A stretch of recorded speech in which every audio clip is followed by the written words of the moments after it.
Again in Minnesota and the tense showdown over President Trump's immigration crackdown. Today, pro and anti-ICE demonstrators clashed in Minneapolis as the governor's office announced the National Guard had been mobilized and stood ready to assist state law enforcement. Adding to the mayhem, the freezing January weather. CBS's Ian Lee is in Minneapolis tonight and leads us off. Ian, how are things looking?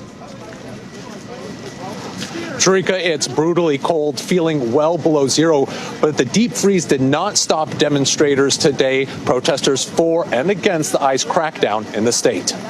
In America! Today, new rage on the streets of downtown Minneapolis, sparked by protesters in support of the anti-immigration operation. Not everybody deserves to be here. Leading the cause, Jake Lang, a January 6 rioter convicted and then pardoned by President Trump. Why are you out here today? The replacement of white Americans by Somalians in Minnesota is a tragedy. His supporters today outnumbered by counter-protesters shouting for them to leave the city. Some 3,000 federal officers and ICE agents have been deployed to this state. More than 2,500 people arrested, tensions still red hot after an ICE officer fatally shot Renee Good 10 days ago. Today, protesters said the Arctic blast helped their cause. We're ready for this. This is just, again, normal winter for us. This as a federal judge in Minnesota ordered immigration agents to stop using tear gas and detentions against peaceful protesters. The judge also ruling that agents cannot stop drivers or passengers without reasonable suspicion, and protesters can follow agents.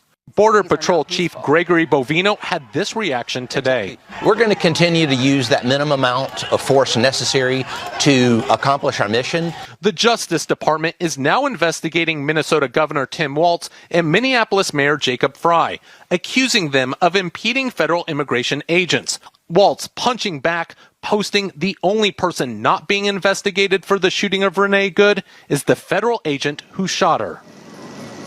Jake Lang says that he was stabbed in the scuffle earlier today. Meanwhile, this detention center remains the flashpoint. We've seen several people arrested, as well as officers using irritants to disperse the crowd. Jerika? Ian Lee for us tonight. Thank you.